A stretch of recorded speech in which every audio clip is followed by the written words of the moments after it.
So I like to have conversations with young people like myself because it's sort of encouraging considering the political space that doesn't seem to favor young people. Well, yeah. So yeah, I see that. I see why you say that, but I also say that a lot of young people have not really taken the bull by the horn, and power is not served a la carte. It's something you have to have the confidence, the courage, the persistence to go for, and strike it and give it all you have to get it. And it's not just a one-off journey. It's a journey that you build and you build, and you only get stronger. So it's something you have to be persistent with. That's great. So how's campaign going for you? Good, good, good. I've always said that our strategy was a surge strategy. We've started that surge, and I feel that all our plans are coming together. So I'm quite happy with where we are now. You're confident? We're just about, I think, a month away from the elections now. You're confident about winning? We are forming the next government in Lagos State. That's beautiful to know. So let me ask you this question. Has the state government, has the ruling party been fair to you and other political... Oh, no, of course not. Of course not. From the governorship candidates saying that he's not going to come for a debate, I mean, it's petty, but it's not petty, actually, because the state needs to hear from their governor, their chief security officer, the manager of their finances, about his stewardship in the last 4 years, right? And using violence as an excuse. I mean, this is coming from somebody that their party has literally institutionalized agberoism and cults behavior, touts behavior in our politics. They literally have they've birthed that in Lagos politics. And you have a situation where, I mean, so much violence that we've experienced in Lagos State, from the NSAS movement, shooting at innocent civilians at the toll gates. We're still asking who gave the order. These are people that have been superintending over all of that. And then they're saying they cannot come to a stage because of violence. I mean, just the week before the debates, one of our members was macheted on the forehead because he was pasting Peter Obi posters. There are so many parts of Lagos State, in different local governments, we encounter so much harassment and threats, from APC members because we just want to post our posters and just declare our own support for this party. So it's been very problematic, and it's very worrisome because a party that has been in charge of Lagos State for so many years and claims to have done such development work, why are they so insecure? Why are they harassing and intimidating a party without structure?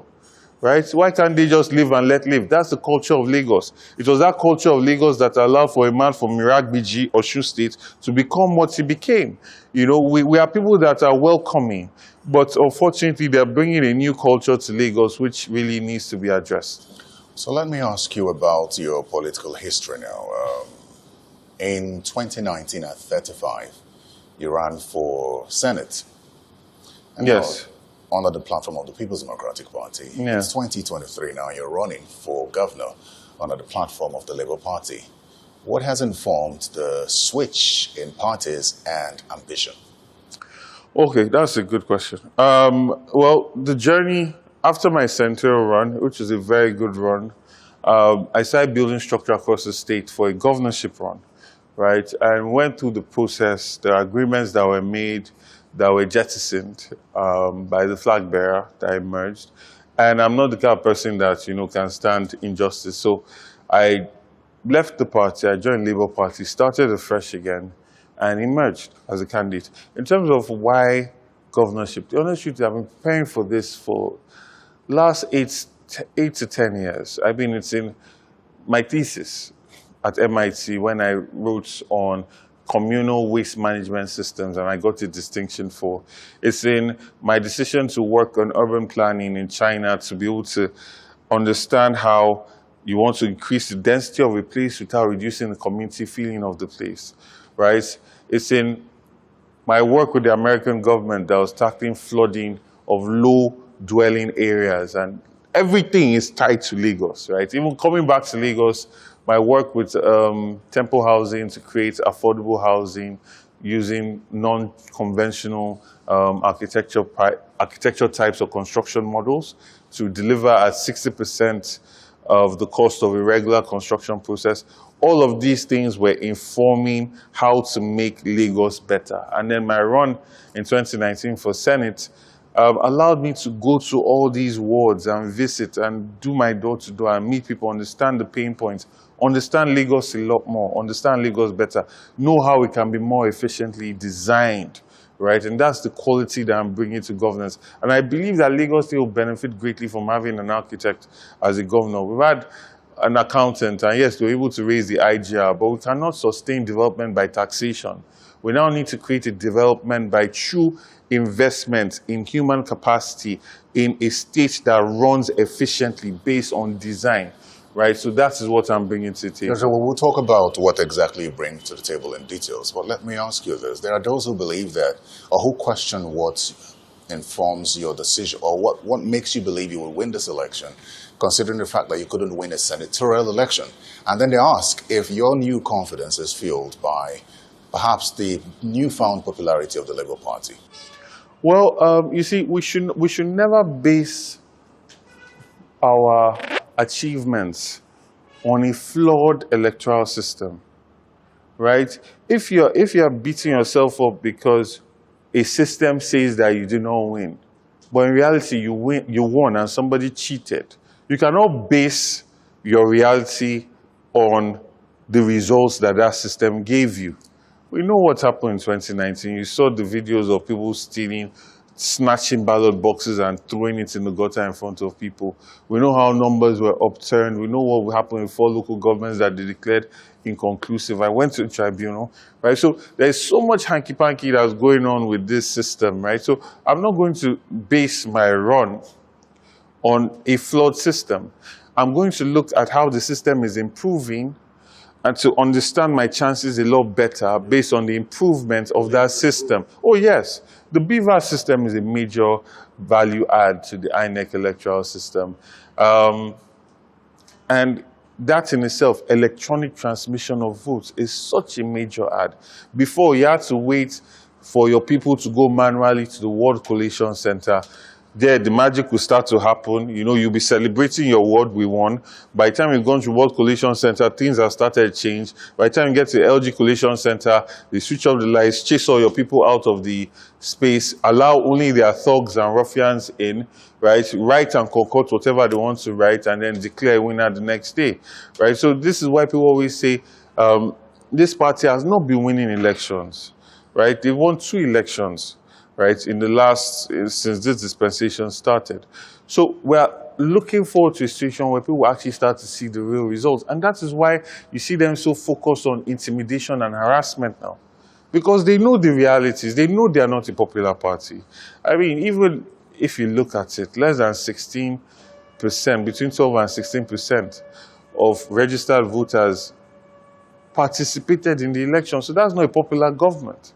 So, right? so what does the Labour Party add now? Because there are concerns. So your second question was, are we dependent on the newfound popularity of the Labour Party? We are dependent on the people rising up to their responsibility because they have been irresponsible for too long. Politics should not be left to just politicians. The people must have a say in it if they want the politicians to respect and treat their realities, serve them. You cannot abandon your company and be complaining about a person you hired running the company aground, right? You always have to be checking on this person. There must be some kind of feedback loop that lets them know they are doing well or they are making a mess of the whole thing, you know. And the people have neglected that responsibility for so long, but that has changed. So you have a lot of young people, not just young people, that are engaged. You look at polls and you're finding that 7 out of 10 or 8 out of 10 are saying they are going to vote in the next election, right? So that is the hope that we have. Our hope is in the people, right? It's a new awakening. It's also a movement that has tapped into the minds of people that have been looking for character, capacity, intellectual capacity, physical capacity, you know, a vision for a new Nigeria and a new Lagos. And those people are now excited to participate. So that's what our hope is based on.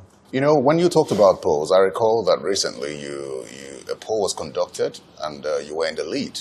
Quite an interesting lead. No, I mean, polls are good. They give you some kind of intelligence, but I don't base my movement on it. No, here's where I'm going with this. Okay. Now, before now, nobody would have thought that there would be a third party in the Labour Party that be this close to perhaps winning an election, not to talk of taking the lead at this level of the election based on the polls. And it raises the question, what is it about the Labour Party that you think has given it this level of popularity? So I think what it is that, you see, the two ruling parties, PDP, APC, they've gotten to a point where it's just about them and their interests. It's not really about the people. It's about who is going to bring out the most money to buy the tickets in each of these parties. Nobody was looking at, okay, what are the people asking for now? What do people need? The realities that they faced. Who is the best candidate to rescue or to answer the questions that these people are asking? Right? You went from a situation where we're complaining when the dollar almost hit 200 naira. We thought that Nigeria would just like scatter and we need to remove Goodluck Jonathan to a point where dollar hit 700 naira. Pound is at 900 and something. Our fuel price has gone up significantly. There's massive insecurity. And you are bringing the same old people that have been part of this political machinery for so long. So you find that it's just the interest of the party. They just sold the ticket to the highest bidder and brought it for Nigerians to accept. And Nigerians say, no, we've had enough. All of you have been part of this thing. You are the two candidates are the embodiment of everything that has been wrong with Nigeria. Wrong with the ruling of Nigeria. From even if you want to look at it from a fairness, equity, justice perspective. And I've always said this, it does not make sense in a multi-plural, multicultural society to have a Fulani Muslim hand over to another Fulani Muslim. We're trying to create a Nigeria that all of us can feel a part of. That is wrong on so many levels. And then you have the other side, you have a Muslim ticket. Like, come on, like, what are we trying to say? You know? So that is one element. Another element is, listen, we've had a president that was relatively old, spent a significant amount of his time in the hospital, getting treatment, and we had to endure that. And that came in, tied into his forming of government, a lot of loss in terms of foreign direct investment, a lot of people pulled out of the economy based on all of this uncertainty. So people are looking, they want a young, vibrant, energetic president right now, right? So we're looking at what we have been through versus where we want to go to. And the two main parties did not take any of that into account. How is that trickling down to the other levels of government? Because what you're saying suggests that the reaction is at the federal level. How is that trickling down to the other levels of government? Because the Labour Party is getting popular at that level. I recall that I had spoken with a few politicians who fear that the bandwagon effect could happen where people just go to the polls and they see the Labour Party and thump it across the Labour Yes. I think what happened was also, this would have started much earlier, but we had a lot of situations where we had to submit our candidates through we had to go to the court to get a court order for INEC to open the portals for submit our candidates. And the narrative is very simple. Peter Obi is going to make a very transformative change on Nigeria. In doing that, a lot of people are going to come against him. A lot of the status quo, a lot of people that would like Nigeria to remain as inefficient as it is, will come against him. And I tell people, yes, he was able to succeed in Anambra without the assembly, but Nigeria is not Anambra. Anambra is a very monolithic, most people are Christian, most people are Igbo. They are dealing with now Nigeria, multiple interests, multiple religions, multiple forms of thinking, right or wrong. They have their interests. So he needs to be supported at the state, level, at the National Senate, at the National House of Rep. We need legislatives that are going to be saying the same thing and speaking the same language. And that is it. And people realize that. So they're going to go Labour top to bottom, right? Because we need governors that are going to be in line with him, in line with the Labour agenda of restoring dignity to Labour, moving from consumption to production. These are all things that we all need to be speaking in the same voice. So that is why it's catching on, right? And now a number of candidates are also emerging and, trying their best to pull their own weight. So people are getting excited. And they're seeing more and more of Labour Party candidates coming to coming to the fore. You know, I put out a tweet talking about Nigerian politics and questioning if Nigerian politicians really know what politics is about. And the reactions have been really interesting. Okay. So I'll ask you this question. What's your typical idea of politics with regards to how it's played in Nigeria? And perhaps what sort of political mentorship, if any, have you received that's prepared you for this position that you're trying to take? A very interesting question. How politics is played in Nigeria? Oof. I mean, you see, politics is a situation where you have to be all things to all men and not lose yourself at the same time. Unfortunately, people do not separate politics from governance in Nigeria, which is very sad. You know, there is politics, which is a means to get a consensus among human beings, to be able to push your agenda and get into office. Then there is governance. Politics should not carry over into governance. You know, I mean, I'll give you a simple example. You go to any local government office in Lagos State, you see the banner and posters of the ruling party, right? You see them, they are using their offices to be campaigning and things like that. You see, that should not be. These things should be separate, right? The governance institution should run separately from political institution. It should just be like a horse. Whoever is riding that horse is riding that horse for that time, but that horse is not going to become an APC horse, right? The rider is APC, but that horse is a horse. You understand what I'm saying? So there is that. I feel that we've not solved the problems that we need to solve for us to start to have an ideology in our politics. I think the thing that comes closest to having an ideology is the topic of restructuring. And I'm hoping that we are going to get there in the next 4 years, you know, to actually start to have the real conversation about restructuring so people can put their lines in the sand. When parties take those positions, and somebody like for me, I'm very passionate about restructuring. I cannot decamp to a party that is anti-restructuring, right? So those are things that will now start to set in with ideology and create, you know, that divide in a political party or in political parties. Other than that, I think we're still very pedestrian in our politics, right? It's a reflection of the citizenry at large and the state of our nation, to be honest with you. I think that at time of Nnamdi Azikiwe, Awolowo, they had ideology in their politics. They certainly did. They had a very sophisticated level of followership as well. Like if you were to speak to Pahayo Adebanjo, he'll tell you he was first a Zikist. But then when Zik was talking about unitary type of government and federalism, he did not buy into that. And it's based on that idea that he went to Awolowo, right? That's more sophisticated type of politics than what we currently have today, which is about sharing money and who is the biggest man, who has the most potential to win based on the money he has. You know, our politics has really gone down. So your understanding of politics, does it mean that your ideology is way more important than perhaps political mentorship?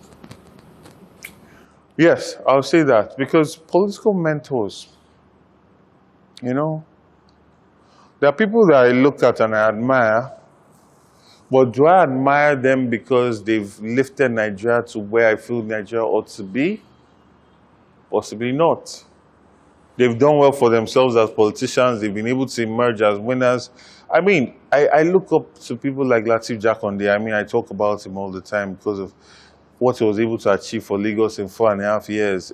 When you look at that level of performance and compare it to the last 20 years, you wonder whether he was superhuman. But it was just because he had a heart for the people.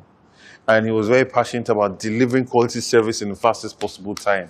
You know, you could see that when you look at and reflect on everything he was able to achieve. Same thing with Awolowo. These were people that were so passionate about delivering service to their people. So yes, I look up to politicians like that. And they did have an ideology. You would say it was not quite socialist, but it was that between capitalism and socialism. It was a welfare system, but not a welfare system for the lazy person, but will create enough opportunities for you, even if you are downtrodden. The state is not going to leave you behind, right? It was governance with a human face. And I would say that's the kind of politics. That's my kind of politics. Let me ask you this question I asked Mr. Akin Braithwaite. It has to do with the other political parties aside the APC and the PDP. Now, Yeah. Lagos State has been under a certain line of leadership. Yes. Not the same party. It didn't start with the APC, but it's been the same line of group. leadership for a while. And the concerns for many is, if the people say they are tired, considering how difficult it's been for the PDP to break into Lagos State, what's stopping the other smaller parties from coming together to form a coalition and fight whatever they consider to be godfatherism in Lagos? Yes, I mean, we're going through that process now. It's something that's ongoing. There's a lot of conversation, a lot of talk, and there's a timing to it as well. So where those conversations are being had, rest assured, and I'm sure that before the presidential elections, a coalition will be fully formed. But those conversations are ongoing. But you agree with those who say that godfatherism rules in Lagos State? Godfatherism has been ruling because the people of Lagos have been very irresponsible. You have to think about it. 6 million registered voters, barely 1 million people came out to vote. You can only rig an election where you are either extremely popular or there is voter apathy. Voter apathy has been the trend of the day in Lagos State. You have many young men that they will cross the desert to get to Italy. They will go on the Atlantic to get to England, but they cannot stay in the queue to vote. They would rather go and play football on the day of election. They take pride in it. So, for too long, we have left these things in the hands of the politicians because people were just not bothered, right? But now, I mean, Lagos has remained the same.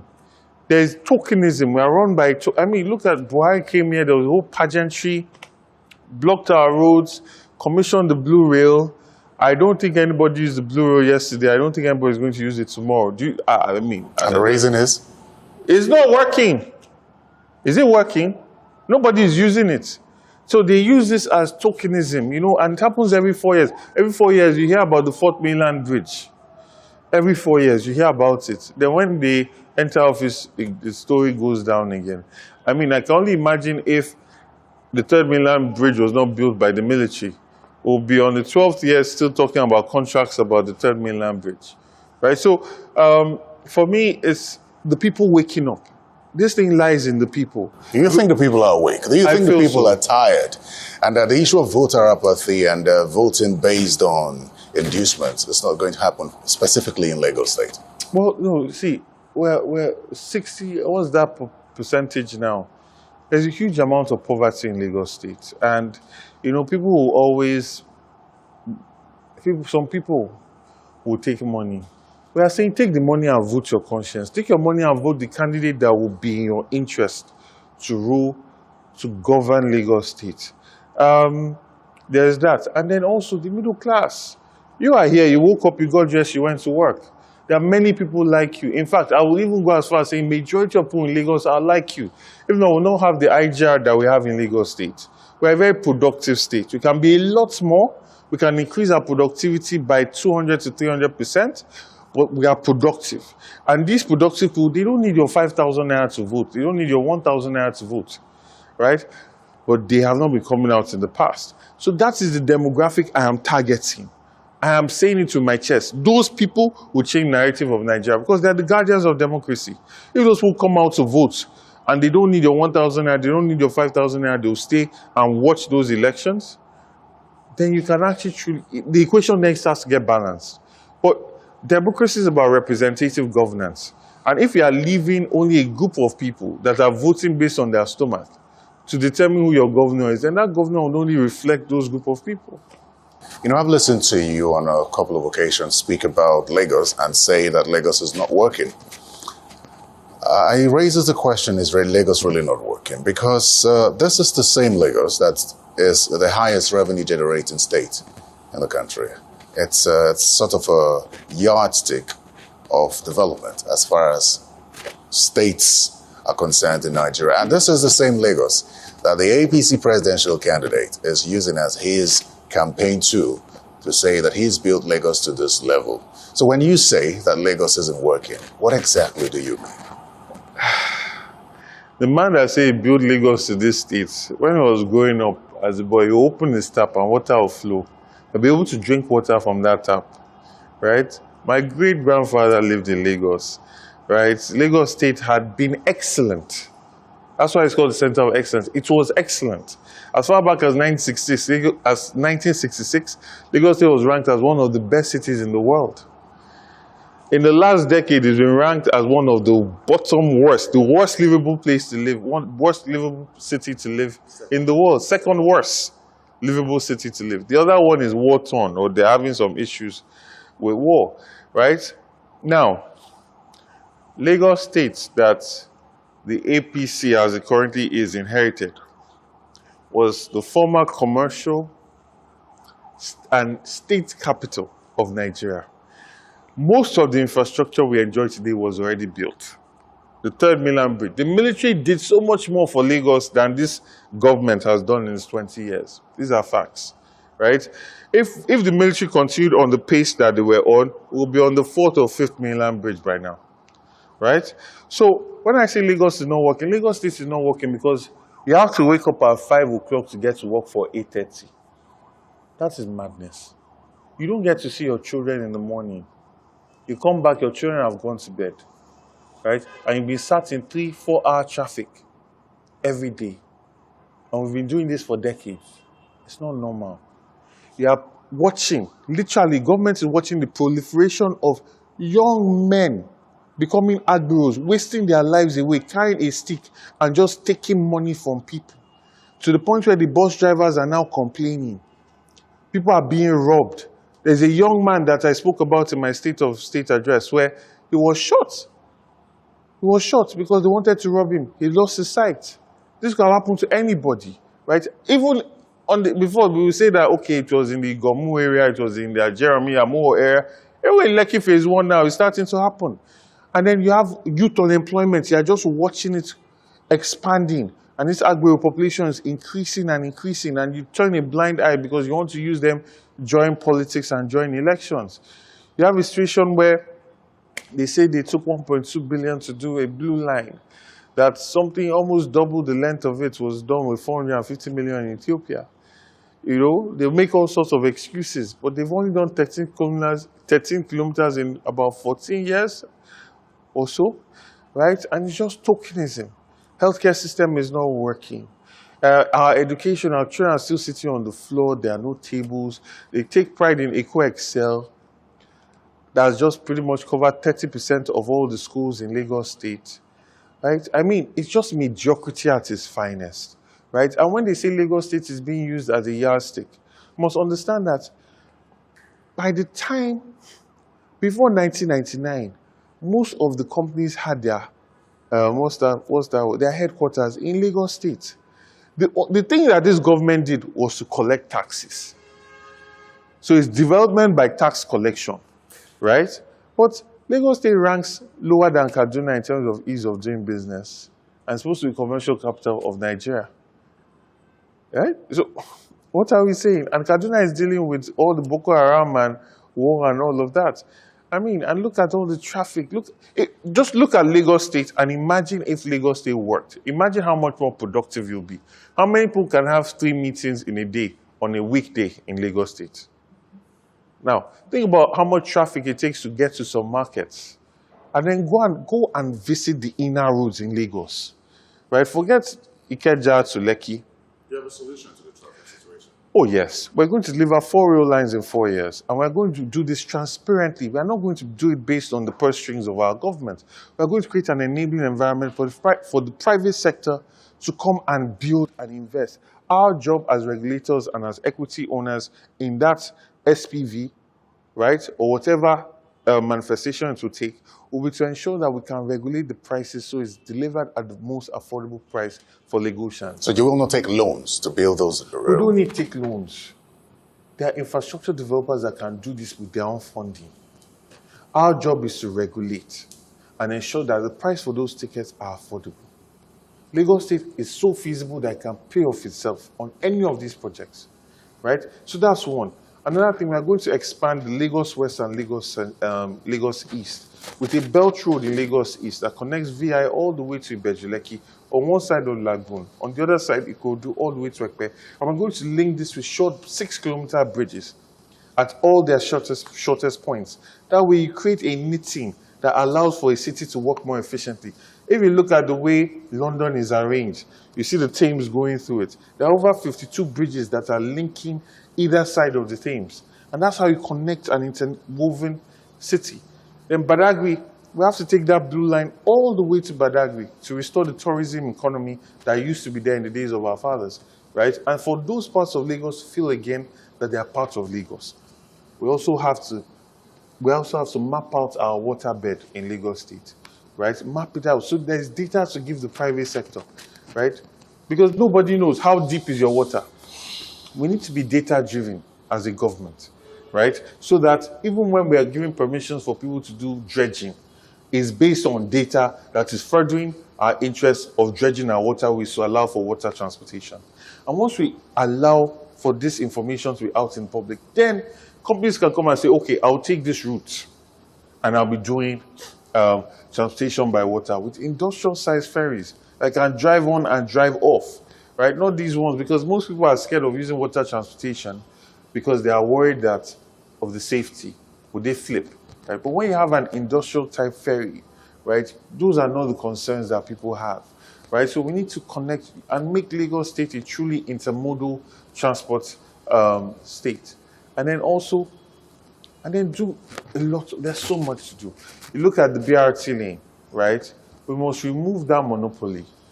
We must open it up to the private sector and to the public. If you own a bus that can carry 40 to 50 people and meets the requirements of government, you are allowed to use the BRT lane, right? We're going to incentivize people to make ride sharing normal, right? With cameras and digital surveillance that are heat-seeking as well. We'll be able to say, okay, you are only 2 people in your car, so there's a congestion charge you must pay. You are 6 people in your car, so you can move for free, right? So we reduce the number of cars on our roads. Then we also need to make sure we have a robust local government system. I say this in every interview. We need to have potential governors as local government chairmen. So they are visionary, they are passionate, they want to solve the inner road situations all across the state. 30% of our road network is the local government responsibility, right? But the state has usurped those responsibilities, and you just see them just a mess in every local government. I mean, maybe Lekki is okay, but even Ikoyi is having issues, right? I see that your policies would likely step on a lot of toes. You had mentioned the Agberos and the thugs, and some of these people are used as political tools. Yes. And this is one of the reasons why some say that it is difficult to govern Lagos, because these things are deep-rooted. So what plans do you have for the Agberos? Yes, let me demystify this thing, because you see, we look at them and we other them. But these are people's children, these are people's brothers, these are people's sisters. And every time I meet with them, I engage them and I ask this same question. If you had jobs, would you leave the street? And I promise you, every time I ask this question, they all say yes, they will leave the street. Yeah, one guy just said he wants this small bus, he wants to be a driver. I said, okay, what of packaging job? They say yes, any job. These people, the last time this happened to me, one of them told me he's a graduate from Unilag, art department. I actually recorded this. If you go on my Twitter, you see the exchange. The other one was a graduate from Nsuka, right? So you have a situation where these are people that are looking for jobs, but the society has failed them, right? And they've just found themselves on the street. These are vulnerable people that the state government has pushed to bring out the worst of them, not the best in them, right? So you'll find that at least 60% of these people that we call Agberos, they'll be interested in getting employability skills, especially if there's a program and a pipeline to ensure that they're employed afterwards, right? So we're going to have employability skills workshops, skills in exchange for food programs, where we'll work with them as stakeholders at the local government level to ensure that they get the skills that can allow them earn an alternative means of income, right? So that's one. Now, the other group of people benefiting from the oppression and intimidation of Lagosians, right? If they refuse to get into this pathway, they're going to face the full wrath of the law, because we must automate a number of things, right? You hear that these people they are charging, or they make or generate, according to what has been calculated, 120 billion every year. Now, These monies, where do they go? They're not accounted for. But you know what the worst thing is? All of us pay that money, right? Because the transporter that they are taking that money from is going to put that charge on the commuters, right? The person that is moving, logistic cost on food, on a food item, is between 30 to 40%, right? Logistic cost. You find that somebody can bring something in from China and it's cheaper than getting that same thing from the ports to Ikorodu. So that cost is going to go on that food. So eventually all of us are paying. So we have to ask ourselves, why are we paying this money? Why? Lagos is already expensive enough.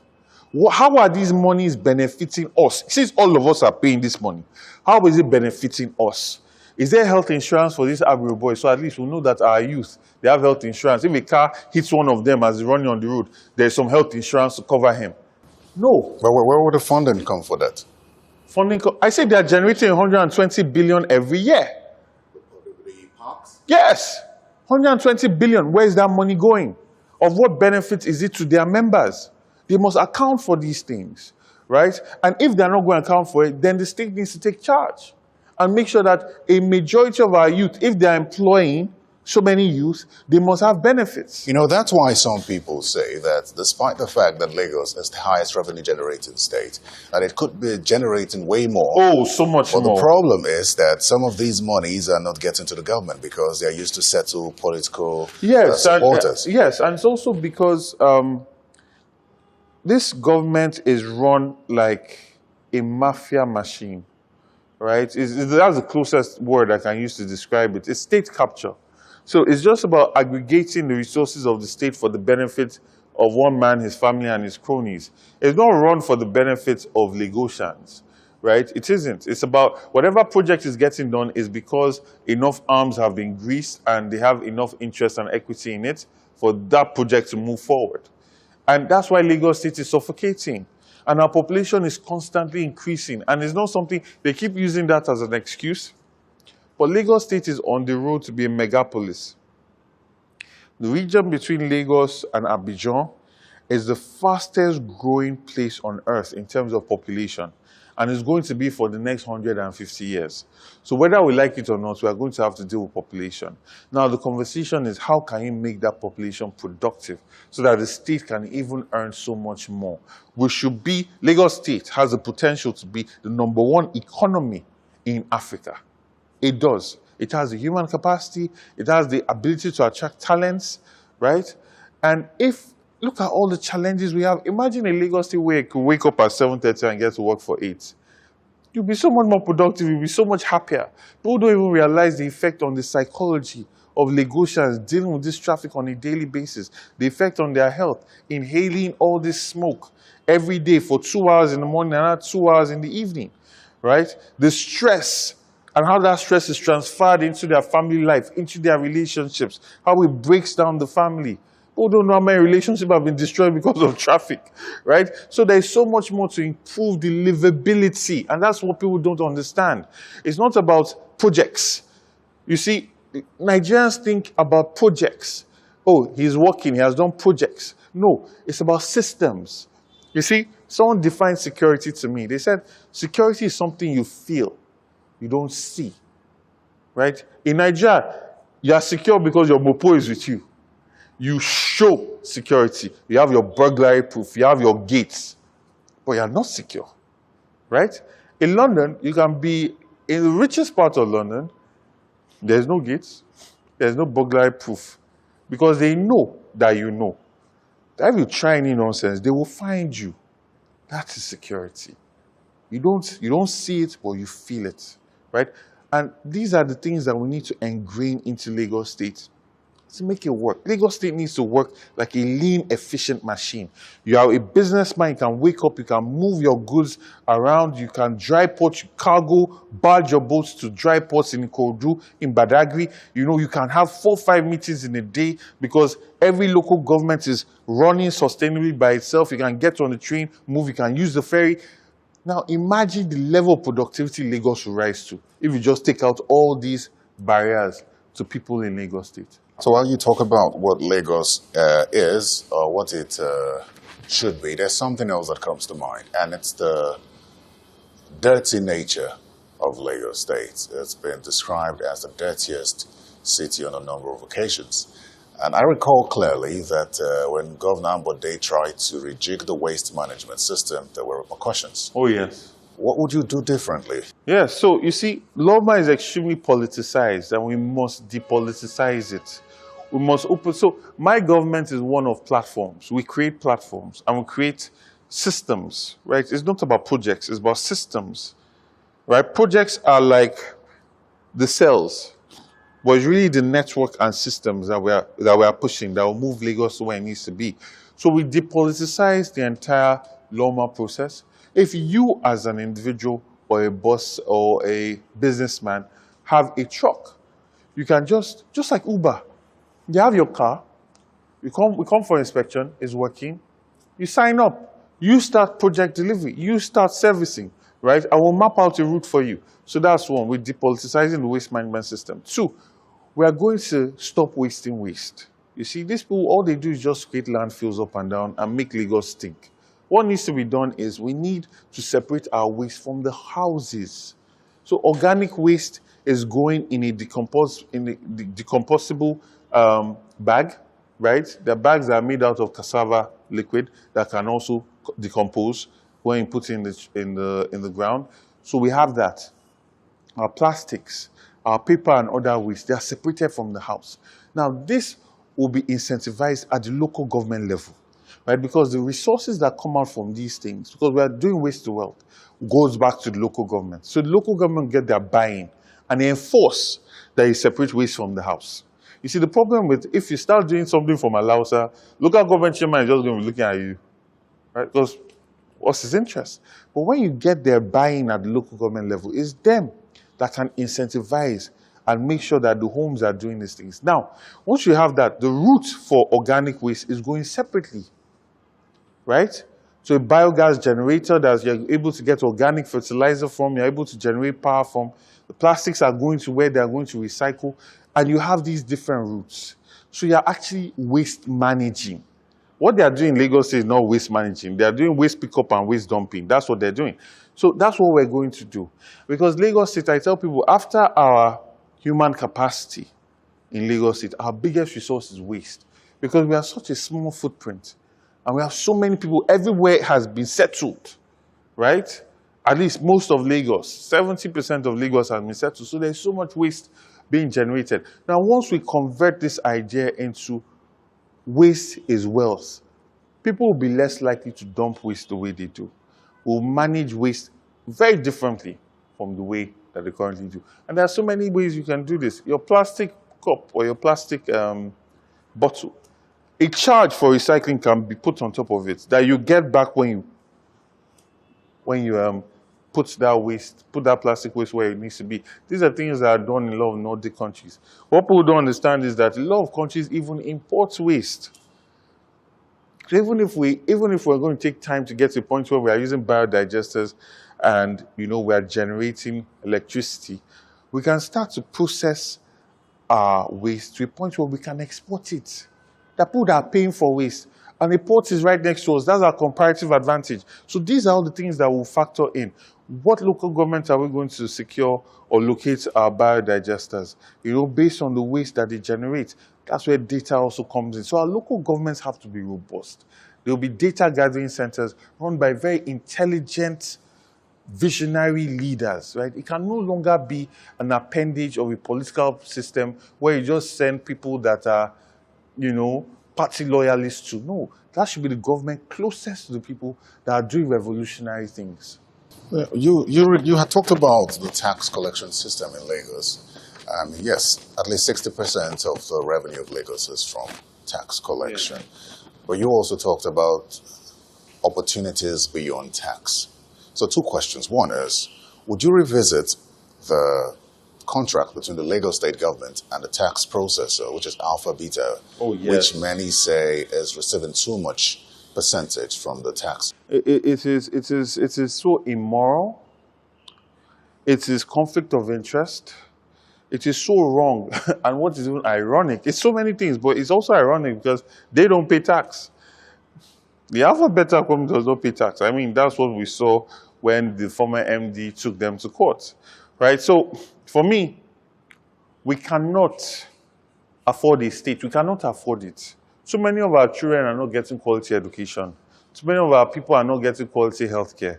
If we are putting 1 billion or 5 billion every month into our healthcare, we'll feel it in Lagos State, right? So we have better places to put that money into for the people of Lagos to benefit from it. So, and we are going to open it. If Lagos State government itself cannot collect their tax, we are going to put it to an open bid, right? It's not just going to be one company because man, no man, they get it. No, no, no, no, no. There's conflict of interest. Open bid.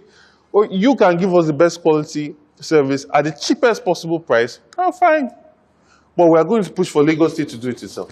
So the second leg of that question would have to be how you would generate revenue beyond tax. Okay, so for us, I've talked about it some, waste management systems to be able to create wealth. Opening up Lagos. When you open up Lagos, there's more development that's going in. There's more revenue that you can get from land use charges, COVs, and all of that. And also just creating enabling environments for several businesses to run, for a lot of infrastructure to be built, and from there, any level of revenue. These are some of the things that we'll be doing. And then very innovative ideas. I give you an example. We need to change all these yellow buses in Lagos State. We need about 70,000 or so of these buses. Obviously, this is a very huge cost. But imagine a Lagos State that has a platform that says, you as an individual that lives in Lagos State, a member of the Commonwealth of Lagos, you can buy a seat on this bus. And every month we are going to return monies to you based on your investment. Just imagine that. And people buy seats on the bus. You can buy 5 seats, you can buy 10 seats. And based on the money that we generate, we buy these buses. And every month you are getting a payment. This is historically, Lagosians have always owned investments in transportation. What class of people would be entitled to buying this? Anybody. It's open. It's open. It's transparent. This is the Lagos that I'm talking about. You don't see a monopoly of a certain class of people? Not necessarily. See, you'll be surprised how many people you go, who you think might be poor, owns a downfall bus. A driver, he has given to a driver, they are driving around, right? And they're bringing money to him every evening, right? So it's to open it. But the thing is to make sure you communicate this at the local government level. That's why I keep going on about how important local government level is. To go reach out to people. So before you open it, you make it easy for everybody to access. Because like you said, you don't want people to have a monopoly on it. The idea about this is creating wealth. I want wealth creation to affect everybody. And that's just one example. We have several platforms like this that we are going to create. We're also going to tie this to buses that are going to be used on BRT lane. We're going to tie it to waste management. Every revenue generating thing, we're going to do it as in partnership. So that the level of development we're pushing for Lagos State and what we want to achieve in 4.5 years will not be determined by the purse strings of Lagos State. One thing that's present now, it's always been there. And I think the last time I saw the news, I asked, why always Lagos? It's trucks falling over and taking lives. What do you think is responsible and how can that be addressed? Well, you know, we have a port in Lagos State and it's the biggest port, really. So there are a lot of trucks, containers coming in here. We have no business having trucks going on our roads. It's doing two things. One, it's taking a lot of lives because they're tipping over, which is also tied to bad roads. But bad roads are also tied to that weight of trucks constantly going on it. They are destroying the roads. So it's a chicken and egg situation, right? The quality of our roads obviously needs to be improved, but there's also that cycle going on. So that's where the rail line is extremely important, you know, and it's a rail line that it's not just carrying human beings. It also has to start to move cargo. Right, that's what we need to revisit in the design that the APC has in terms of their rail line network. We need to revisit that to make sure that we can get as much cargo moving by rail as possible. Right, that's one. Two, we also need to, by God's grace, His Excellency Peter Obi will be at the presidential level. And I know for a fact, we've had the conversation, he even spoke about it yesterday, that they are going to open ports all over Lagos State. So we need to decongest that means of cargo movement, right? And in ports being open across Lagos State, then Lagos State does not have to take the opportunity cost consistently of having a lot of containers moving in and out of Lagos State. So I think those are the main issues. But we need to also ensure that the roads that carry this type of traffic, when we're designing those roads and building those roads, they must take into account the heavy load that can potentially come on them. Also, considering the housing deficits in Lagos, I think last time it was about 3 million or thereabouts. Yes, about 3 million. Now, the last year, the state government launched the homeowners mortgage scheme. If you become governor, is that something you would consider? Yes, certainly. See, I'm not somebody, I'm a person of excellence, right? And if there's excellence and value in something that my predecessor has done, we'll definitely carry on with it, as long as there's excellence and value. So I think that's a welcome idea. We must introduce credit into our system. I think it is madness that a person has to accumulate so much money to be able to pay for their rent or pay for their cars. Systems don't work that way. And that's what creates a lot of greed, because people feel they must steal this big money to be able to buy this car. Meanwhile, if they could pay instrumentally, then they will not feel that need or that desire to do that. So credit must be incorporated into our system. We must also open Lagos up. And this is where transportation comes in. You see, if I can get from Ikorodu to VI in 35 minutes in a very seamless, comfortable way, then more property developers will start to locate buildings and development in Ikorodu or in Ojo or in Ajeromi Feludu, right? So in doing that, you start to reduce the pressure on land in Lagos Central, right? And more people can now have a lot more developments. And when supply starts to exceed demand, prices start to fall. So that's where we need to go. We are attacking it from the supply side. And then our projects that we're going to do as well, we're going to ensure that they are open and transparent. And this goes back to platforms, right? So we're building projects. We're going to open it for the public to come and view, come and see. If you're interested in it, you can, enlist a member of Commonwealth of Lagos, whether you're a formal or formal taxpayer, and you pay, let's say, 100,000. Right, to get involved in this. The idea now is a lot of people pay 100,000 and we do a lottery, and the people that win it are openly declared. No situation where the state has sold the properties to themselves and, it gets on the market and other real estate developers are now selling it for an even higher price. No. So you get this thing, but you cannot sell it onto the market. If you move out of it, you must return it back to the state to be able to give it to somebody else that's in need of it. As we wrap up this conversation now, the elections are almost here. Yes. And, everyone's expressing their fears and sentiments. Do you have any? Oh, yes. Well, you see, I was very disappointed with the way the chairman of INEC spoke about non-indigens, especially people from the southeast, in how they're trying, the frustrations that they're getting with collecting their voters' cards. I met with him and I had a good meeting with him, and he explained, maybe he was flustered or maybe there's been lots of agitation towards him on that, but he explained when I met him about how people did not do transfers. Instead, they did fresh registrations that led to double registrations. At the same time, there's been compromise at the lower levels. So I know for a fact, within INEC, I know people that are taking voters' cards. So they're saying there's a huge amount of people that have taken voters' cards. The question is, how many of those people actually got their voters' cards? So what would be good to do with INEC would be, okay, INEC officer, come, let's sit down. You have the phone number of all these people, right, that have collected voters' cards. Let's call them.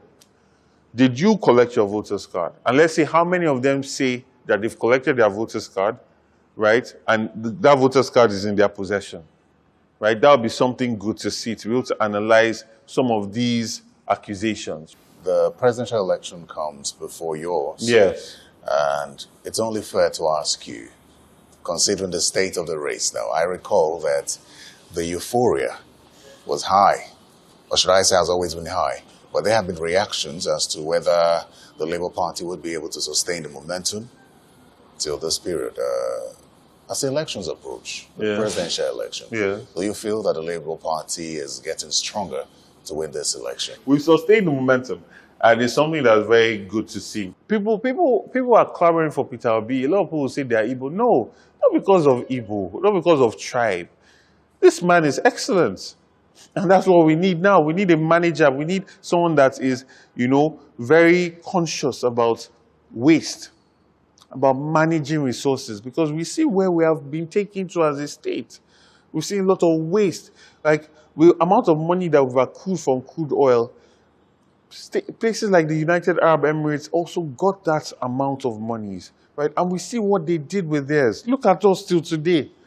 We're seeing a sorry mess of state of things. We don't have water, we don't have lights, we're still dealing with traffic. But look at Dubai. Dubai is getting Nigerians to come and play in the deserts. If we had deserts in Nigeria, no Nigerian is going to go and play there. But Dubai has gotten to the point where they are getting Nigerians to come and play in the deserts in their country. So for me, we have sustained it. And people are excited. And I believe that come the elections this February, this month, we're going to see something truly revolutionary in Nigeria and in Lagos State. Mr. Gbadebo Rhodes Vivour, thank you very much for your time. Thank you so much for having me.